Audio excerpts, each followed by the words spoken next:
Thank you so much for everybody. We also want to thank everybody on the DA panel and also for Sriran, for EigenLayer. We are also very proud of our protocol just for our last round of fundraising. And right now we are hosting for the other event, for the other panel, Fireside Chat, Bitcoin and staking programmability. Let's shift our focus on the Bitcoin as the price goes on. And now we're magnifying, amplifying Bitcoin scaling, Bitcoin security, and the legitimacy differences and competitors between Ethereum and Bitcoin. Well, now let's delve into the next chapter.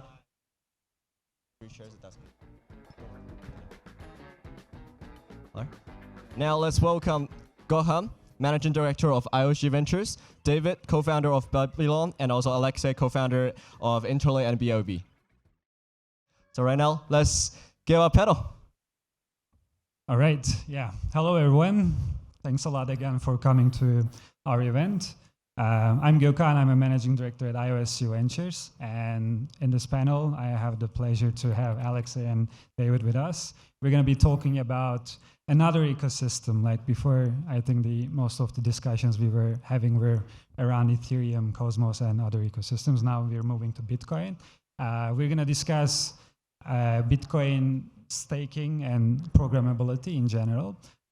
Maybe I will pass it to you guys first. It would be great if you could maybe make a brief introduction of yourself and the project, and then we can take it from there. Cool. Alexei.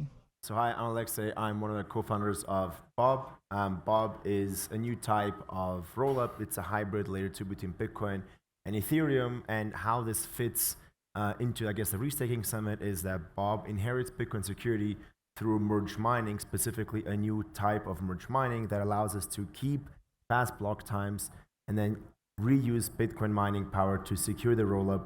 And that gives us not only Bitcoin security on the rollup layer, but also gives us additional benefits like additional certainty about exits back to the layer 2 on ETH, and can be useful not just for Bob, but actually all Ethereum rollups. Hi, I'm David Shea. I'm a co-founder of Is it okay? Is it a lot of echo? Testing. Seems okay? All right. So David Shea, co-founder of Babylon.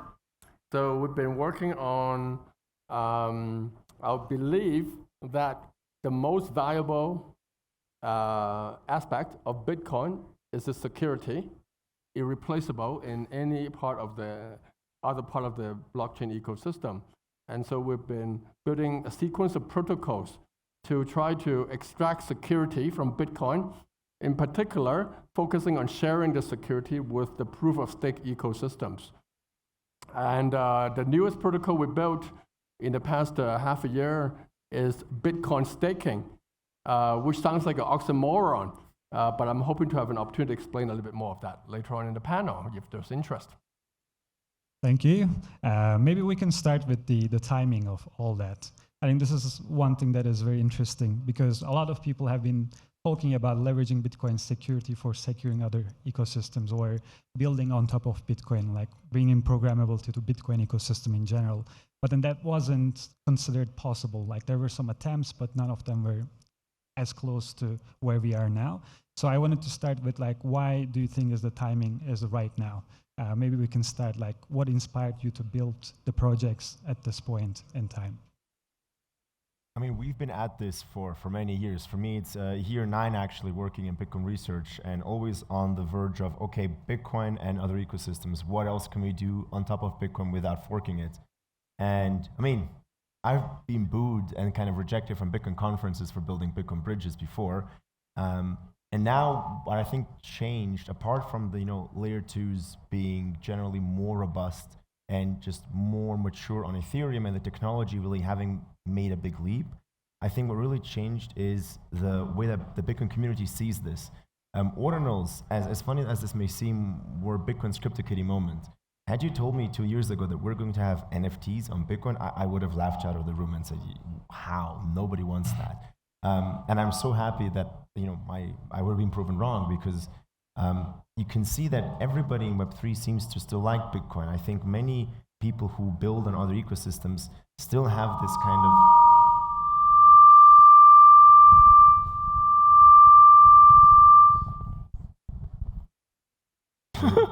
All right. Where does that come from? It's some Your ETH mic? Max is trying to sabotage, I guess. So jokes aside, so basically you can now really do things on Bitcoin, and we've seen this shift in perception and the way you can approach things. You can now go and actually propose crazy ideas. You can propose experimentation, and you won't get booed out of the room. Like, people are open to it, and that's thanks to two things. On one hand, people have finally realized that Lightning does not deliver on its promises. I think the hype around Lightning has subsided. And on the other hand, you have this whole new community of new kids on the block, as you could say, coming into Bitcoin, experimenting, building, and they don't care about the whole kind of cult-like behavior that we had before. And that's going to attract a lot of builders back to the Bitcoin layer. And if you think about it this way, if you zoom out, and we're not within the ETH community and the Web3 community, if you just zoom out and think about the millions of people who join crypto every year, 90% of them still get into crypto through Bitcoin. And if you think about it, if you're new to crypto and you're doing something that's not specific to some tech, right? You're just building NFTs, your games, or something that is more like consumer tech. Why would you not build on Bitcoin? Like, Bitcoin has 300 million users. It's globally adopted. Everybody knows Bitcoin. And I think that's what kind of is changing. Yeah, so for us, why now, right? That's the question, why now? So we are a technology company, so we are technology-centric, so I can sort of explain this why now from a technology perspective. So if you think about the development of blockchain technology, proof of stake is actually a relatively recent concept. And particularly with the merge of Ethereum, that became sort of prime time. So through this process, right, people have an increased understanding of what staking means. And what we are doing is essentially saying that, hey, well, you have all these assets to provide security, but there's something missing, which is the $1 trillion of Bitcoin left on the table. And so that naturally leads to the question of, can we bring that 1 trillion into this staking market, so to speak? And so the question is kind of very naturally asked with the emergence of proof of stake combined with the huge asset size of Bitcoin. And that's how we sort of ask the question.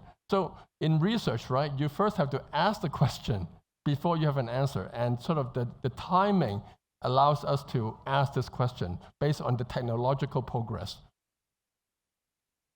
Diving deeper on the technological part, right? I know there are some technological breakthroughs that people didn't think it was possible to build L2s on Bitcoin before, or it was possible to do staking and slashing on Bitcoin.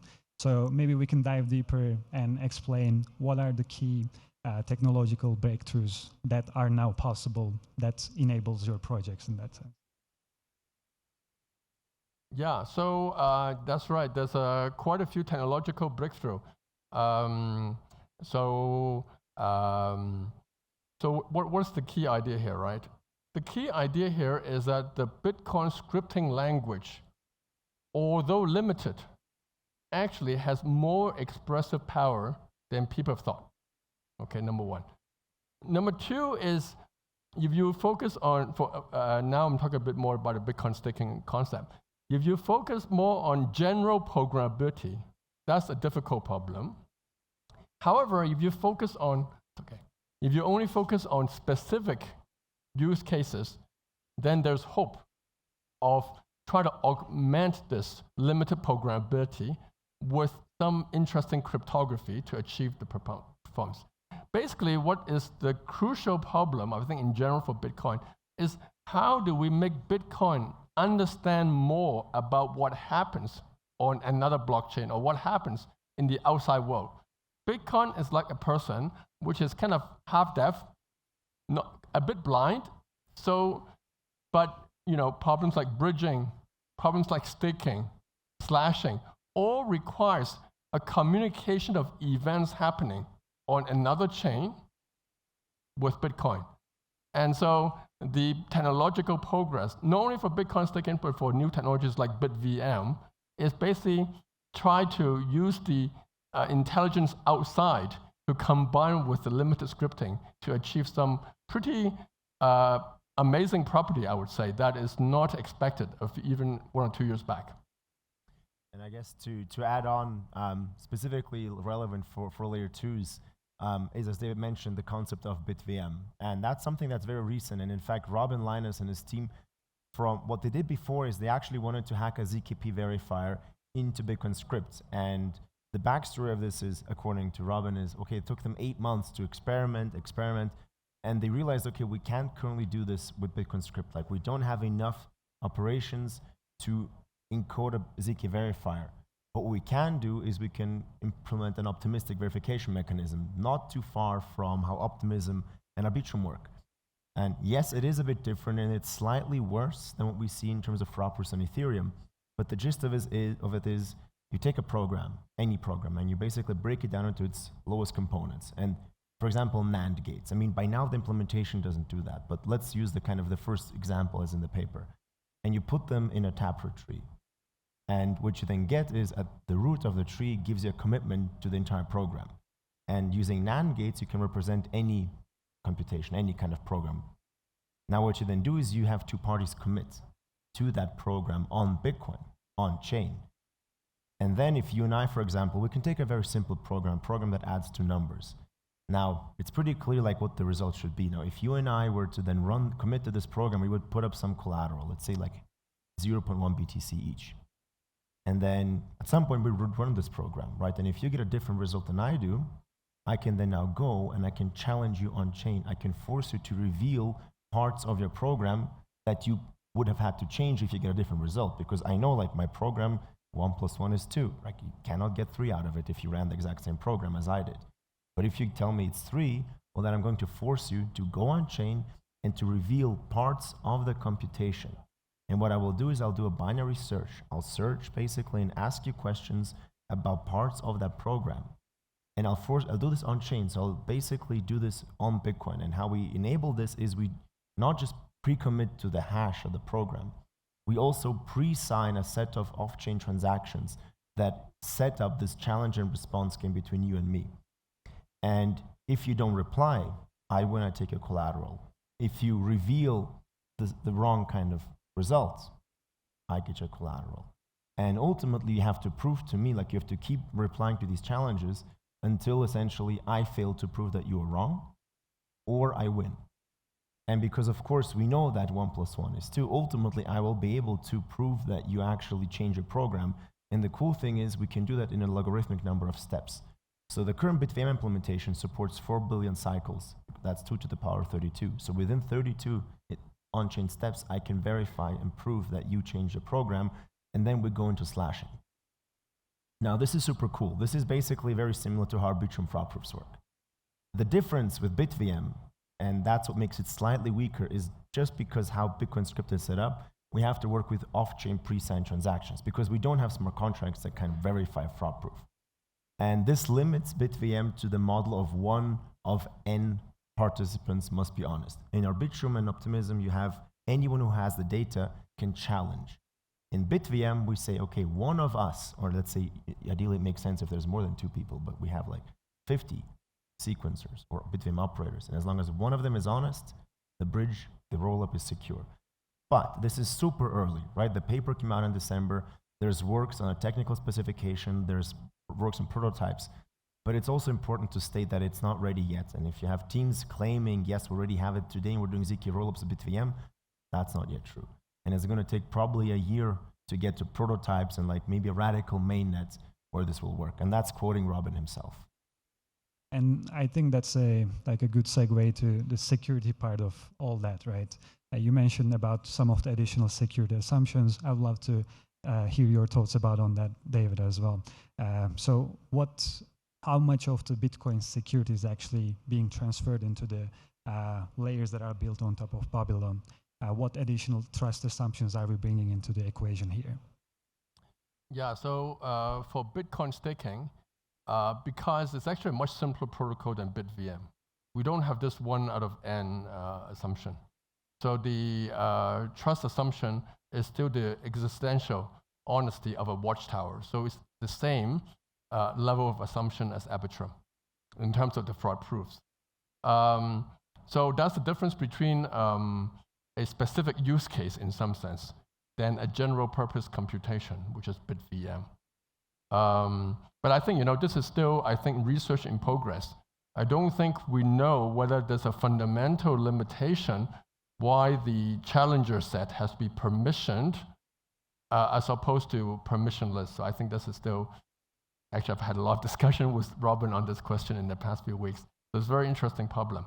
But for us, the Bitcoin staking, the security level, in fact, is even stronger than normal proof of stake system where the native asset sit on their own chain. You see, the interesting thing about Bitcoin staking is that the Bitcoin actually sit on a chain which is different from the proof of stake chain. So in proof of stake chain, when you have slashing, there is always a danger that so many bad guys are committing a crime that they completely censor the whole network. So the slashing never happens because of the censorship.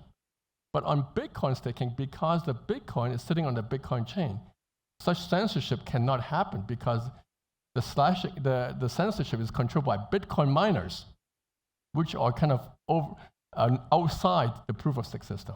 So I think in some sense, the security level is even stronger than native proof of stake, normal proof of stake chains.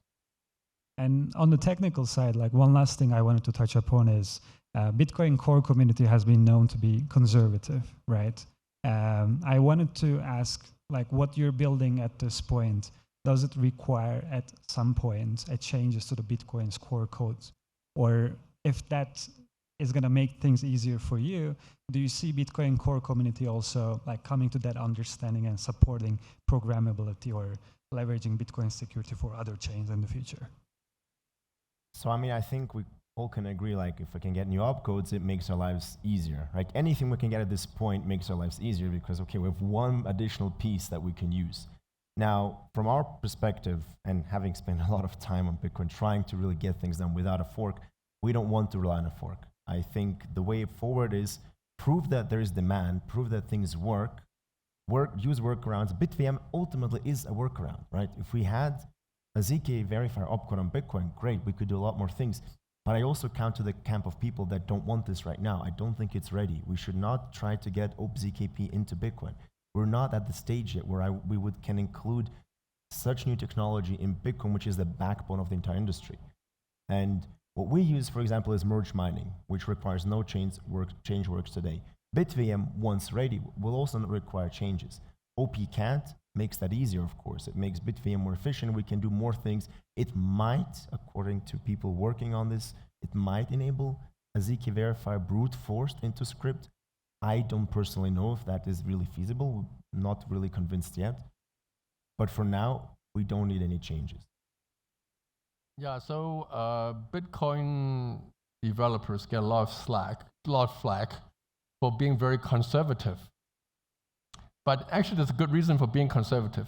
Because when you have a chain which is securing over $1 trillion, okay, you don't want to experiment with it every year. It's like, oh, let's make some changes this year. And in fact, there's a historical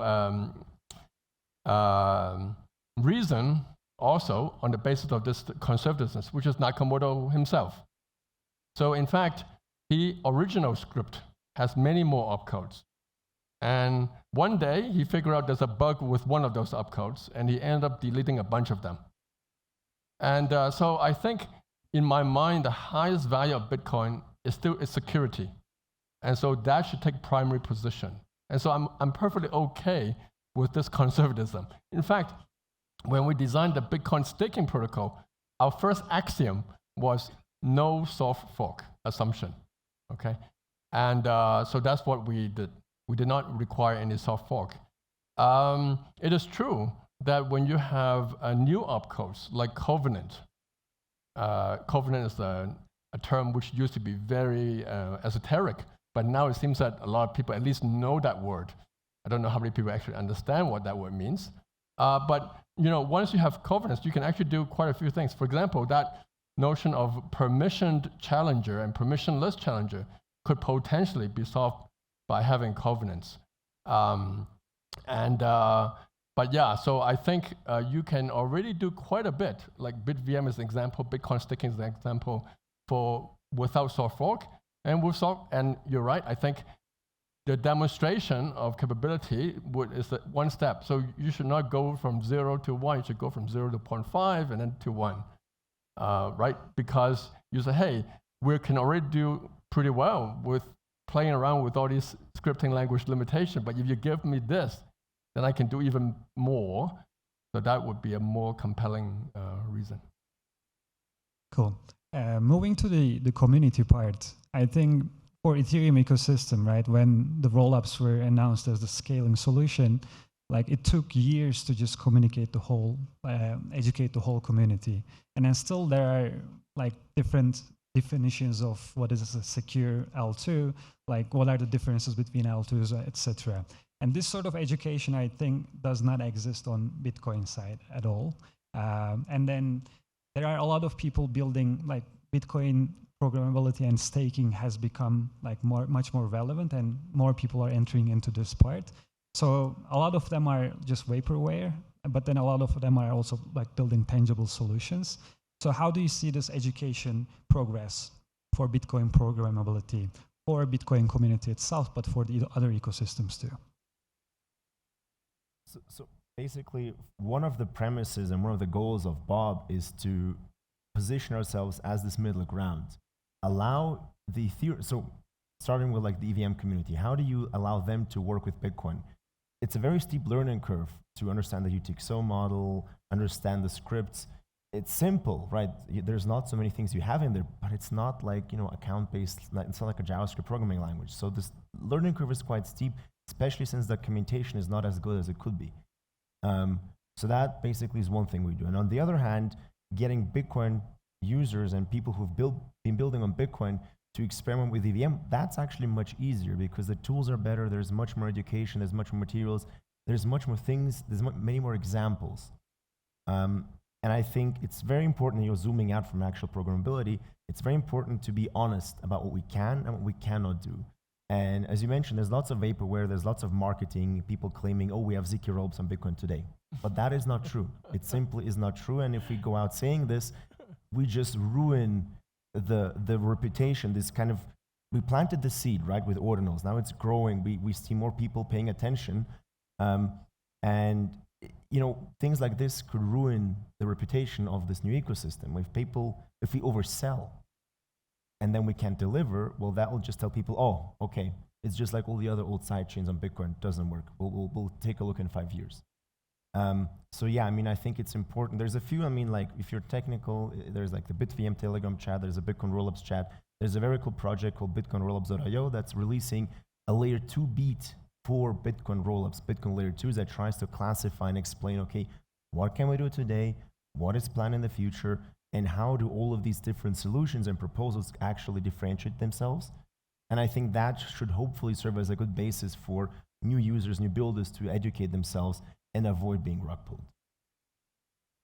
Yeah, I completely agree with Alexei.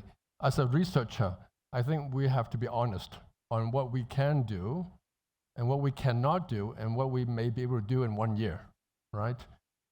So what we see, as we discussed, is that now there's an emergence of technology which combines ideas from ecosystems like Ethereum, optimistic rollup, ZK proofs, with the peculiarity of Bitcoin. And they're emerging. On the other hand, there are projects which are kind of impatient. It takes time, for ideas, research ideas, to go from ideas to prototype to deployment. It takes time, especially with things like BitVM. It's pretty complicated. And because we are dealing with securing this 1 trillion asset, if you want to persuade people to bridge 10% of this 1 trillion asset, you cannot build on technology that is like, oh, okay, with BitVM today, there was a white paper a few months ago, let's roll this out in a few months and build rollup on top of it. We just can't do that. So I think we should not be impatient, because I think with the momentum of the technology, this will happen. But if we rush it and start losing people's money, and then people say, whoa, these things are not secure. So, yeah. And then moving to the use cases part, right? Once we have the Bitcoin programmability, the staking of Bitcoin, what are some of the unique use cases that you see that we don't have today that are going to be enabled by your technologies? And I know this is an early question, like we're still in the research part and the use cases are to be discovered specifically. But then are there any partnerships that you're looking at that might be useful? Some of the use cases that you're excited about?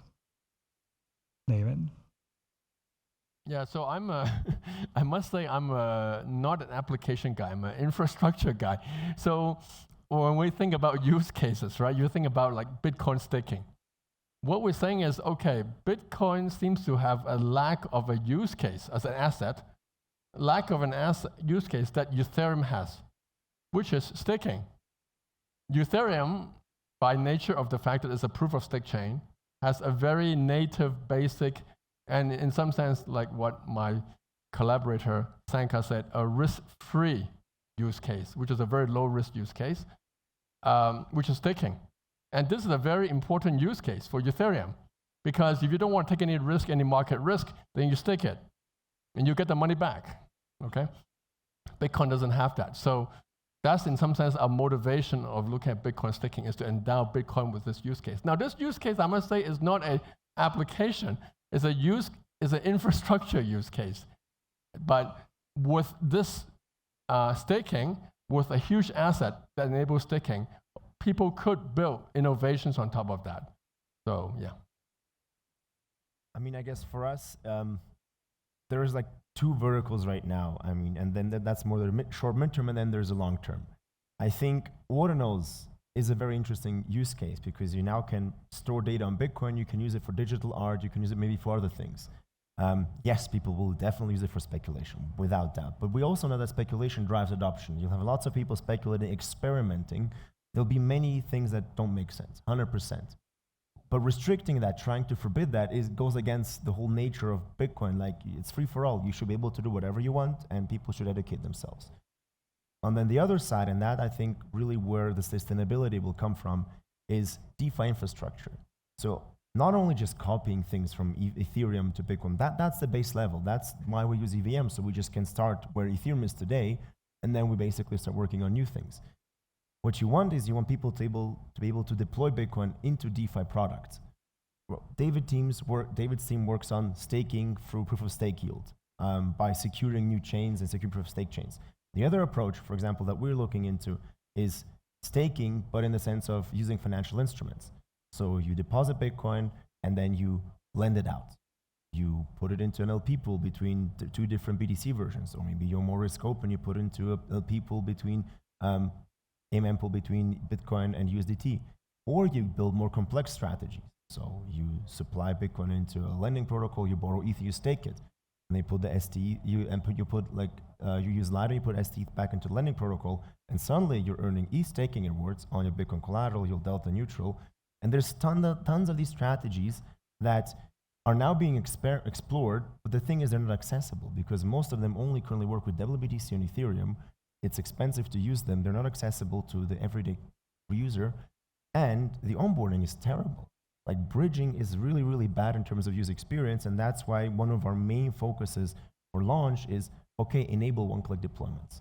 I want to do something, the simplest one is just, okay, I want to have TBDC, WBTC, or a stablecoin.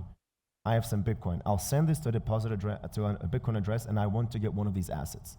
And you just basically facilitate, streamline these peer-to-peer swaps, which can be kept trustless. You have service providers just act as intermediaries, but they don't require you to trust them. They act as like market makers.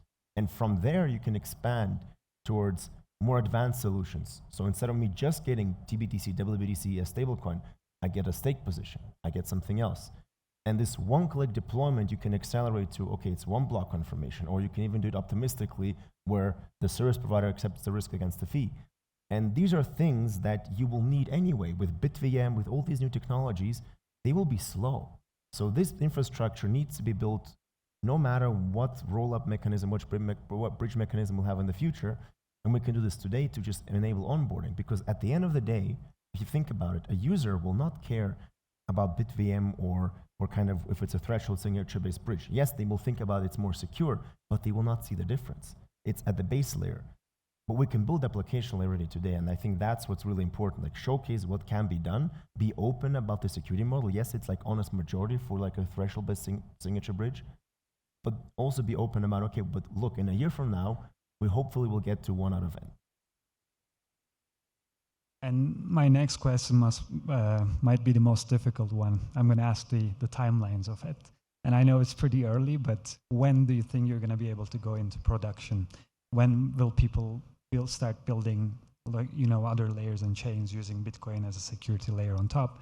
And on the BitVM part, when do you think we're going to see the L2s on top of Bitcoin completely secured by it? Maybe David, you can start. Oh, it's not difficult. We launched the testnet 2 days ago. Well, 2 days is a bit short time for security audits, but so far so good. Cool. So far so good. 2 days, it hasn't been broken yet. But you know, the good thing about the Bitcoin staking protocol is actually it's pretty simple, I think.